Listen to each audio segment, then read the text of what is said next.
welcome back to the Flying Cat Marketing Interview Series. Today I have Oren Greenburg, and he works as the Chief Growth Officer through his marketing consultancy, Kurve.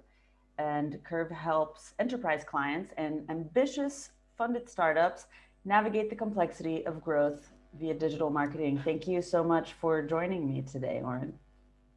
Thanks for having me, Mela. So I was checking out your LinkedIn profile, and I didn't tell you that I was going to ask you these things before we started recording, but you have a bunch of fun facts, and you said that one of them's not true, and if I guess which one isn't true, that you'll give me a gift. Correct. What's the gift? No, I can't tell you what the gift is, otherwise it's not that fun. Oh, you can't tell me? Is it worth it? Should I try? It's definitely a delicious experience. It's a delicious experience. Okay, well, I like delicious experiences. So I'm just going to go into all of these. There's actually a lot of these little fun facts. So it's that you got into Mensa, you went to China, you popped to China to study Kung Fu. You've had 34 dogs over the years. So I guess that means you don't have 34 dogs right now in this moment. You've been to the Himalayas, practiced meditation in a silent retreat for 10 days. Your favorite scuba diving spot is Andaman Islands. I don't know if I pronounced that right, but Andaman. You skydived over 20 times. Your passion hobby is sculpting, and you play a few instruments, but all as a beginner. So I think that the one that isn't true is that you've had 34 dogs. I have had 34 dogs. You've had 34 dogs? Yeah, I've had four generations of dogs, yeah. Wow. How many do you have right now? One. We had 2 last week. We were dog sitting. Okay. So which one wasn't true then? I can't tell you that. Otherwise, everyone tell me? everyone on the podcast is going to go like bombard me with the right one, and like no one yet has guessed the correct one. So it's like it's great. I'm just like, okay. Yeah, can I guess just one more time, and then we can start talking about marketing? Sure. Unusual, but I'll grant the exception. Okay. The next one is that you play a few instruments, but all as a beginner. Djembe, guitar, and a happy drum, which is a hang drum. So those are the 3 that I play, but all as a beginner. I'm not very good with consistency, apparently. I was thinking that the lie part of it was that you play one of them really well. No, unfortunately, I don't play any of them very well. I wish I did. Okay. I spend too much time in marketing, obviously. I know the feeling. I also play a few amateur level instruments. Okay, so then in that case, why don't you tell me a little bit about Kurve and how you started this consultancy, what your background is.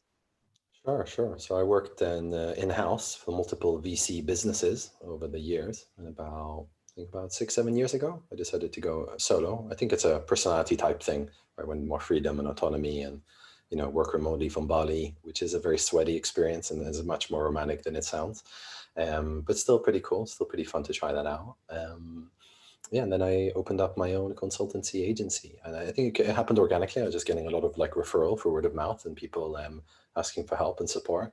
Then I saw an opportunity to move and migrate away from being in-house to doing my own thing. And now since then I've worked with corporates like Canon, Lenovo, Investec Bank, and a lot of startups, probably about 30 or so startups, and different B2C, e-com, SaaS, quite a lot more SaaS recently. And I've kind of digital marketing is my cup of tea. So that's kind of where I focus most of my energy and time, everything from brand building to lead generation, to conversion rate optimization, to retention and referral and the full funnel. So I orchestrate. I'm kind of a strategist really in terms of bringing it all together and driving and hitting specific KPIs. Yeah. So very results oriented. Okay, cool. So you have also a specialization, or one of the things that you talk about a lot is testing the right channels, and that there's so many companies that do that the wrong way. Or maybe they don't test it, or somehow they just screw that up. Tell me a little bit about your experience in that space. Sure. So I think the problem is, for early stage businesses, 85% of their growth tends to come from one channel. So if you get that wrong, that first channel kind of wrong, then you're probably not going to get that growth that you need. And, a lot of early stage businesses, they grow through referral and network, but then they need to start getting more predictability, and they need to start scaling and getting more clarity over their cost per acquisition, who's the ideal customer profile, need to grow. And what I've seen is a lot of poor mistakes. I've seen a lot of people burn money on the wrong channel, doing something that they thought was logical but didn't make sense, like burning a lot of money. Like, why spending all that money on like Google ads or Facebook or Pinterest or whatever? It's like, well, because there's a huge audience there. I'm like, okay, what are you doing? I'm running like a creative display ad. I'm like, how long have you been running it for? Like 2 or 3 months. It's like, okay, why? Well, we're warming them up to take them to a conversion point. I'm like, so how are you going to do that? I'm going to retarget them. When? At the end of the 3 months? Like after they saw your ad 3 months ago? Okay, what are you going to take them to? This blog post. Okay, what's the call to action? No, there isn't one. So what do you think is going to happen? Well, they're going to get the blog post. They're going to be very interested in us. They're going to go to our homepage. Then they're going to book a demo. It's like, yeah, let's not do any of that. Let's just take them directly to a landing page that has a book a demo from a different channel, which is this right channel for this audience. And then we drop the like cost per lead down from 450 quid to like 18 pound. And I guess, after I've done this for so many years, it just looks so obvious and so easy and so simple because I've done it so many times. But when someone's new to marketing and they're trying to figure it out, it's really difficult. It's really hard. That's one mistake. Another mistake is I need to be everywhere all the time. Like I need to be in all the channels. Like, but you're a SaaS business. Do you really need to be on Pinterest? Well, there's a huge audience there. Like my mom's on Pinterest. Like, does your mom usually buy SaaS? Like, how does that work?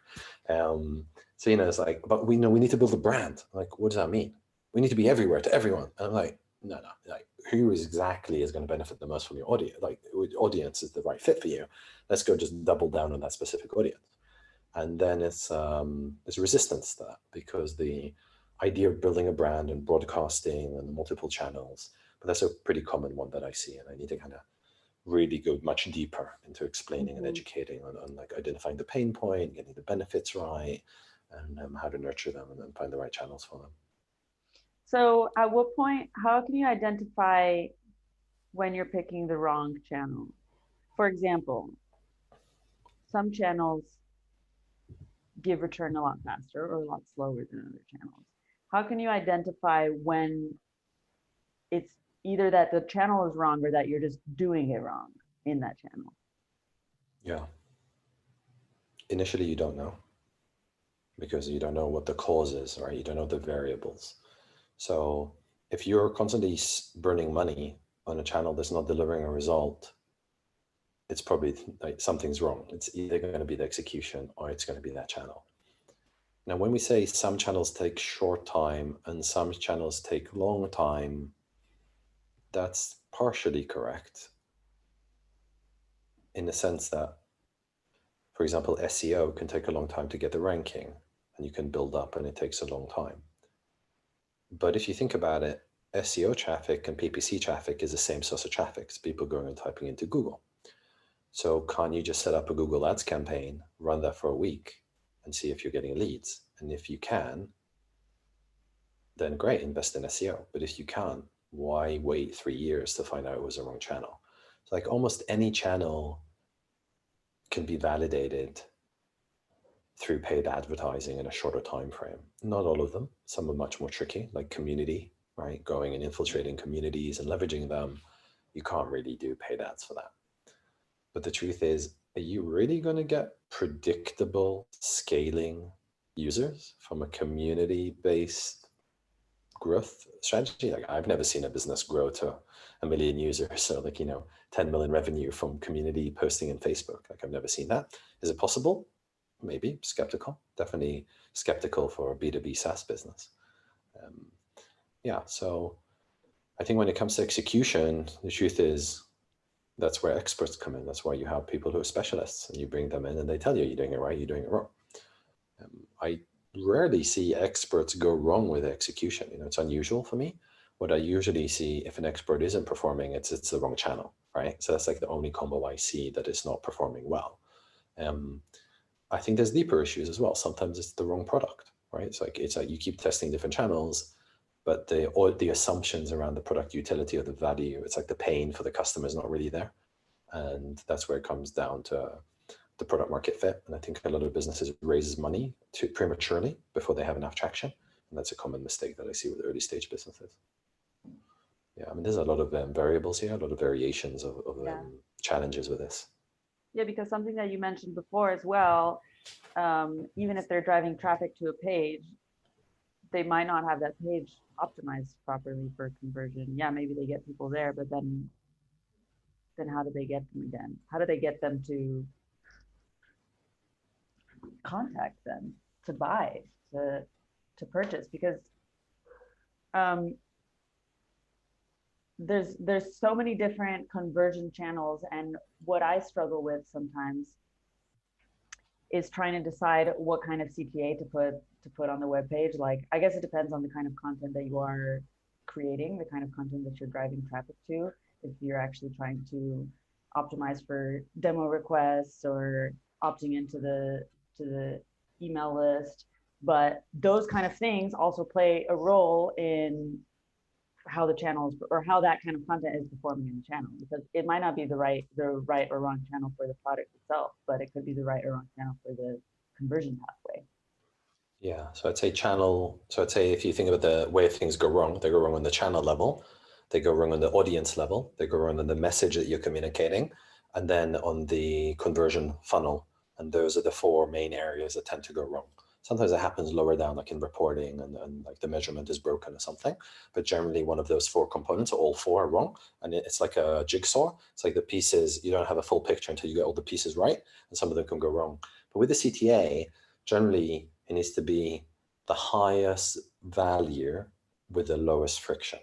So if you can offer the most amount of value with the least amount of commitment, you're going to have more click-throughs on that button than if you go too far deep. And the common mistake is they'll book a demo, but they're not ready. They don't even understand what the proposition is. So they're above the fold. It has one sentence, and it's like book a demo, and they have specific pain points and questions that are yet to be answered before they're willing to invest that time and energy. And the problem from the customer's point of view, it's like, why don't they just experience the benefit of our product? And it's like, well, because they're bombarded with 30,000 products a day to choose from. And if they were to spend 30,000, if they do 30,000 demos a day, they'd do everything other than get their own work done. So when you think people's energy and time is so thin, they need to experience immediate gratification and immediate benefit as quickly as possible. And you need to take them on a sequential journey to accomplish that until they're ready to book a demo and experience the benefit. What's very interesting around SaaS companies is SaaS companies have an unusually high, most of them that I've experienced, good conversion rate from the book a demo to a paying client. So that part of the funnel tends to perform well. And it tends to be because the amount of people who want to put the energy to see a demo and tend to not want to waste their time because it's very time intensive. So that funnel works well. It's the bits before, which is where the SaaS businesses really struggle. So tell me about an experience that you've had with a client that was burning a lot of money because they were in the wrong channel. You know, sometimes it's annoying because when I write posts on LinkedIn, you know, like some of them have pretty crazy reach, then my clients think I'm talking about them specifically. And then I get some like disgruntled clients. So it's like, so if any of my clients are listening to this, I'm not talking about you here. It's like, totally anonymous. It's just totally, yeah. It's really funny because people are very sensitive around and they put their heart and soul into their business, and a guy who's a provider comes and rips them to shreds. No one enjoys that experience. I've seen so many businesses burn so much money unnecessarily. It's really hard to pinpoint one because there's so many. Yeah, I think I've seen a lot of ones where they were just building and investing a lot of money to building the product that they wanted to build, that they believed the problem they're solving, but they never bothered to validate it. It's like, we have the problem and we're just building it. So it just costs them a fortune to do that rather than actually investing and doing it properly. And I think, I mean, I've had so many interesting ones. I've had ones where the person who's funding it is the person who's running it. And because they're funding it, it's actually more like a passion project rather than an actual business. And they just make strategic decisions willy-nilly, and they can't get any consistency and momentum. And then I've seen like innovation projects in large corporates that are spending a lot of money in the wrong ways. You know, either burning money to acquire the wrong type of customer, just to hit vanity metrics. I've seen that. That's a great way to burn money. Yeah, it's frustrating seeing so much money burned on. It's not really burned; it goes back in the economy, right? But I mean, it's like it's not aligned to the goal that business has. The Yeah. goal isn't to like burn their money so it goes back in the economy. Like no one's like if I said, hey, man, you just burn a lot of money, but don't worry, someone else has benefited. Like Google, you're like, oh yeah, Google really need the cash that I'm spending here. No, like it's like the frustration is they have a KPI and they're not reaching it, and it's like they're making a lot of mistakes, and sometimes they listen when you say, look, this is a mistake, and sometimes they don't. And then those are really frustrating because you're like, well, why'd you bring me in then? If you know this is the right way, if you know how to do the marketing, why'd you bring me in to help you with the marketing? So I think the trust is really the key biggest challenge initially. It's like they don't know how much I know. Like they haven't been through my 17 years of experience and all the 36 clients I've helped and the results of case studies and the testimonials, but they don't know those people necessarily. Mm-hmm. So it's a funny one. I think trust, it takes a long time to educate and build that trust. And that's, sometimes it works and sometimes it doesn't. So you have helped some people that you said it's just a passion project. There's one person, it's not a funded company, and they're trying to find ways to scale their marketing efforts. Yeah, it's a lot of like high net worths that like, wanting to increase their wealth and they have a fun project with building a SaaS. Yeah, there's quite a few of these. And what do you find? But in the other kind of enterprise clients that you help, because your focus is on enterprise clients, right? Enterprise and scale up. So I'd say I'm about 60%, 40%. So these guys already have a team. They've already been doing this for a while, right?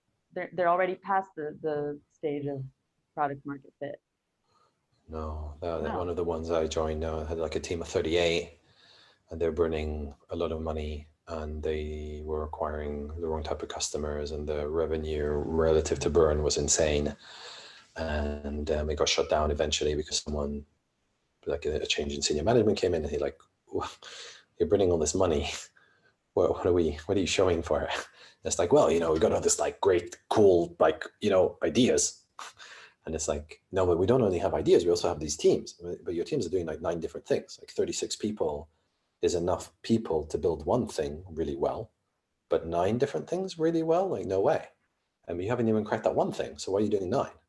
And then they just had enough. They kind of just like, okay, we're going to pull the plug here. This is not going in the right, the graph is not trending in the right way in terms of cost per acquisition, number of users, revenue per user.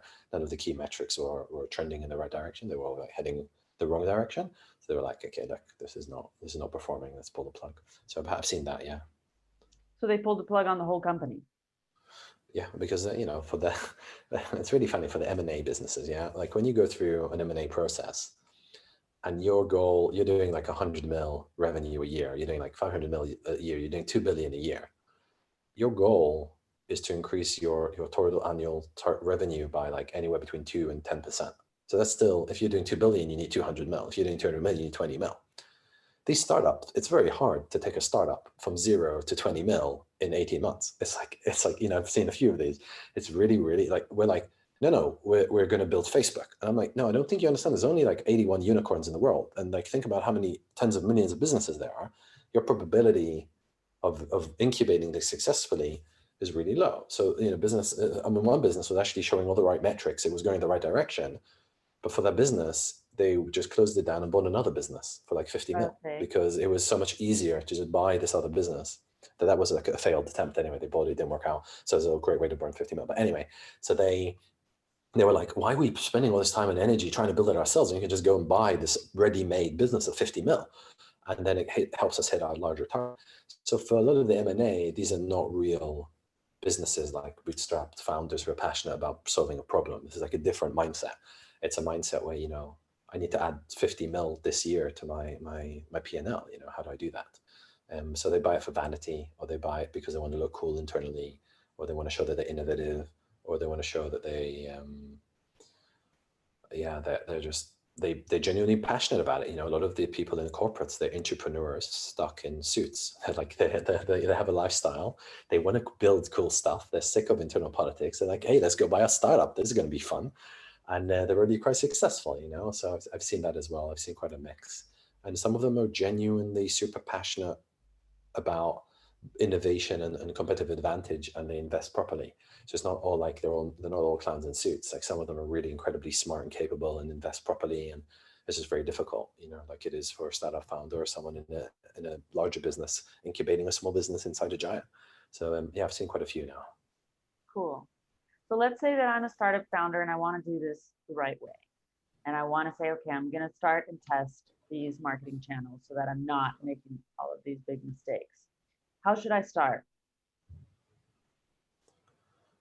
You want to start with understanding, like in theory, you start with like customer research and jobs to be done and really understanding the product fit and the problems and pains you serve. A lot of businesses, you don't have the resources or budgets to do that. And then also the problem is people have this like, is what people saying and what people really experience and need, is there a gap there? So why don't we just go to market and try it out? And I think that's a legitimate approach to just go and validate. But I think where they go and validate is they validate at the top of the funnel, which is very broad keywords, a very broad or cold audience on display.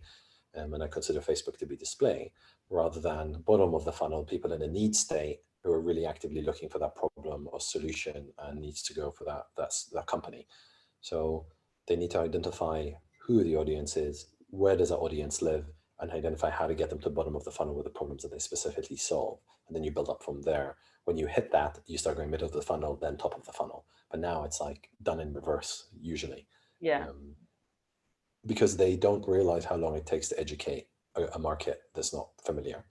Now, the thing is with a lot of SaaS solutions, they've innovated in a way that the customer isn't actively looking for that solution. And everything I said now doesn't work because there is no bottom of the funnel, because there is no one looking for this specific solution because they didn't even know there's a much better way to do these things. And that's very common. So what do you do with that? Unfortunately, you have to go top of the funnel, middle of the funnel, bottom of the funnel, because you have to educate them. And then what I see is the other way. They try go bottom of the funnel, explain the benefit and utility without having understood that it takes a long time to nurture and build that relationship. So they go send a lot of cold emails with like, this is how we save you a lot of money. We're like, I don't even know who you are. I don't even know what this is about. It's like, yeah, you're going to save me like money on this problem I didn't even know I have. It doesn't work. You have to educate them on the problem and see who's engaged and interested in solving that, who's open to that. And then it takes longer. So it's much harder for businesses who are trying to solve an unusual shape problem that people aren't actively aware of or looking for. And unfortunately, I'd say 50-60% of the SaaS businesses I work with have that specific challenge, and it's much harder. Yeah, I also believe and also practice in starting at the bottom of the funnel where possible, where you have these keywords that actually exist that people are actually looking for. But it's interesting. So the way that you see testing channels is actually, for you, the channels are positions in the funnel. Because I was thinking channels is like SEO, PPC, social ads. Sorry, I don't get the question. Because I asked before if I want to start testing channels, how do I begin? And then we started talking, and then you were talking about the positions in the funnel, like that you should start testing at the bottom of the funnel. So at the bottom of the funnel, can you test various channels? Yes. So how would I begin doing that? Yeah, so I think the most effective bottom of the funnel channel tends to be Google Ads. Yeah. And if you think about Google Ads and Facebook, they tend to be 66% of digital media spend. So those two are like huge. And, a lot of businesses I've worked with just have grown just based on those two channels by successful deployment. So I think bottom of the funnel keywords for Google Ads is easy. And you can also unlock intent data. So you can do that from companies like Bombora or G2. And you can understand who's shopping around for similar competitors from G2 data, or who's looking for specific topics around the service that you're offering. So it's intent-based data for B2B businesses. And that's another option for bottom of the funnel. Another one could be like Quora ads, where you use specific questions, or Reddit subreddits where people are looking for specific topics and you can target ads in there. So these are like more bottom of the funnel specific. And then top of the funnel is like, display ads and display programmatic or Facebook ads, etc. But yeah, I mean, the funnel channel that comes in a combo, that's the problem. I think this is where things go wrong very often, is people are separating the stages that I described as if they're stages. And they are in terms of an experimental approach, but they only get a result when they all work like a pipe. They're pipes. There's multiple pipes you connect. If you want to get the water from A to B, the pipes have to flow. The water has to flow because they're connected correctly. The problem is people try and separate them, and they're not really separated. They are theoretically, but not in terms of getting a result. You have to get them right. So there is no channel funnel differentiation. They're interconnected, really. Okay, that's The interesting. funnel, yeah, the funnel is a conceptual. I think the problem is channels are real, and the funnel is a conceptual framework. It doesn't exist. That's where the confusion can arise. Yeah. It's like, where's the funnel stage? It doesn't exist. Google keyword ads, there's bottom, middle, top. It's like, it's all over the place, and the Facebook ads is the same. Like in Facebook, you have so many different targeting options that you can get more granular with specific audiences versus like broad and large. And I think it's also like, are you doing brand building or direct response? Are you trying to build a brand and grow awareness? Or are you trying to deliver leads and get a traction? And then I think a lot of businesses do either this or that, rather than a hybrid mix to get the maximum result of the two. And you believe in doing a hybrid mix? I'd say it's case dependent, but generally yes. Like as a rule, yes. Is it case dependent and therefore there's exceptions? Definitely. So it just depends on where the business is in terms of the stage, like how many clients do they have? Like, have they identified the problem? How's recurring revenue looking? What are their growth goals? Like, there's so many variables. Like, is there a lot of, have they tried testing everything and now they need to expand to new places? Is there like a lot of potential with what they're currently doing? And usually I come into a business and it's like, CRM could be a mess, or like the marketing automation doesn't exist, or like, they've tested like 3 channels, but it wasn't done properly, or they're just like on their 3rd CMO in the last 9 months. And it's like, I've seen, it's like, so I think the problem is with talking generalities is they're too broad. So yeah, but yeah, generally as a rule, yeah, if you can do like, I'd say 70-30, where you're doing brand and then you're doing direct response, that would be the ideal. The reality is most early stage businesses can't afford to do that. So they need to probably do 80% direct response, 20% brand. But the key is not to think about brand building in the traditional sense, which is like got milk, or the gorilla playing drums, or like some sort of large cultural shift where you imprint the brand as like an inseparable part of people's lives, but rather just sequencing, like bring awareness towards the problem and education, and then take them down a more tangible funnel.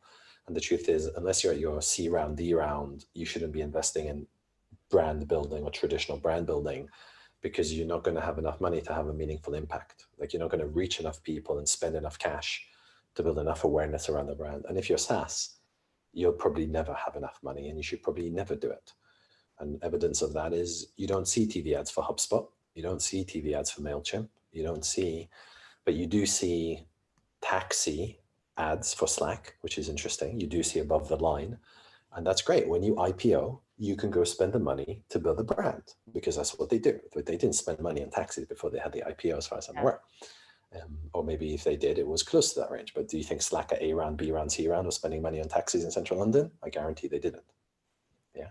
So I think when you're software, it's a different shape than if you're a B2C business. Yeah. That's funny. I didn't know that Slack was using taxi ads. It makes sense, because if you think about central London, it's so centralized in terms of people in the offices working together collaboratively, that raising awareness when someone, and you kind of go, wait, someone going to buy Slack because they saw a taxi ad? No, you don't understand what they're doing. What happens is you're walking down the street, you subconsciously pick up that there's an ad for Slack, or maybe you clock it, and then your colleague invites you into this software and you're like, what is this? And you're like, oh, it's Slack. And you're like, what's Slack? Oh, it's really great. And then you walk home and suddenly you see a taxi and you go Slack, and you're like, huh. And then the next day you didn't know that you started interacting with Slack. And like, if you ask the person, why are you interacting with Slack? My colleague invited me. Oh, do you think it was to do with the taxi? Like, no. Why would the taxi ad affect my decision? Like, it doesn't make any sense. Then you're like, oh, you don't know anything about human psychology now. Like, it's like, this is how you're primed now. It showed it to you. And then you got reinforcement as to the reminder. And that's how you build a brand. It's frequency and repetition. It's like Pavlov's dog, like with a bell, just with brand building. Yeah. And in order to do that, it's freaking expensive. Like, to run an ad campaign on taxis in the UK is like $250K. Like, it's like an entire SaaS company's marketing budget for the year on a 2-week taxi campaign. And I've seen business, I had a company who did this, right? We're getting 3 million uniques a month in terms of organic traffic, huge amounts of traffic, but it was a middleman. So no one remembered the brand. So the CEO decided to spend $300K on taxis. and we had, it's crazy. So we're getting 3 million uniques a month in organic. Guess how much traffic we got as an increase from the taxi campaign? 800 unique visitors. Really? Yeah, 800. It was really worth it, right? You're getting 3 million organically. You just spent 250K. I was like, if you go into 250K to do paid ads, like on digital or SEO, we would have gone from 3 mil to 5 mil a month. So why are we spending time? And I was like, I get the thinking, but it's like you're B2B. I can't reveal too much, but you're a B2B business. You shouldn't be doing it, because otherwise, like, people in my network, like, what are you doing? Like, yeah, just destroying your career. Great. No, so I need to be quite mindful with how much I can disclose. But effectively, your B2B business, what are you doing? And you can see why he was thinking about it. I need to elevate the brand. Like, yeah, you just don't do it that way. That's not what that's not the irony is, that wasn't the key problem in the business either. The key problem in the business wasn't a lack of brand awareness. It was that they didn't have a good enough product.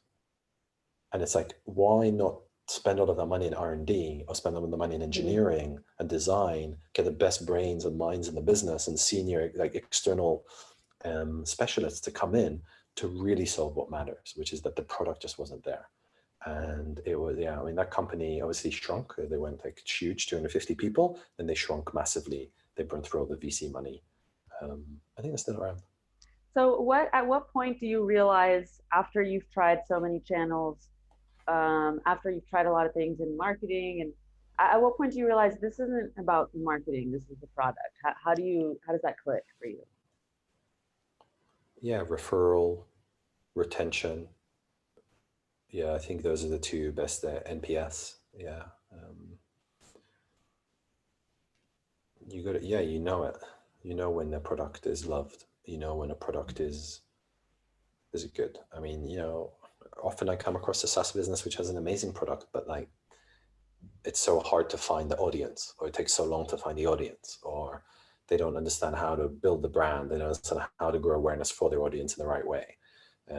So it's not all like, everyone has a shit product. But I would say 4 out of 5 of the SaaS businesses that I tend to be exposed to, their product's not where it needs to be. So it's more rare for me to find an amazing product that I can market well. And most of the time I'm like, they're expecting marketing to compensate for having a poor product. And it's like, marketing is an amplifier. That's like the best way to think about marketing. It's an amplifier. Can you use it for validation? Yeah. Can you use it to scale? Of course. But it's never going to fix a product that doesn't hit the mark. Yeah. Okay, well, that's all my questions for you tonight. Unless you have something really cool to add. No, if you enjoyed my ravings and contributions, you can feel free to follow me on LinkedIn. I kind of accept everyone's connection, and I post good content. People tell me. I don't think I do, but my worst self-critic. You know how it is. It's like, never good enough. I'm sure every founder here is like, yes, never good enough. I get it. Yeah, so feel free to follow me on LinkedIn and engage if you fancy. I'm always happy. I always try my best to help people as best as I can. It's my vision, my mojo, what I try and bring to the business world. Cool. Yeah. So if you guys want to follow Oren Greenburg on LinkedIn, go find him there. You can also follow Kurve there, which is a marketing consultancy. And thank you so much for joining me tonight. It's been a pleasure. And if you guys like this episode, like it and share it and send it to whoever needs to hear it. I'm sure somebody does. Okay. Thank you. Goodbye.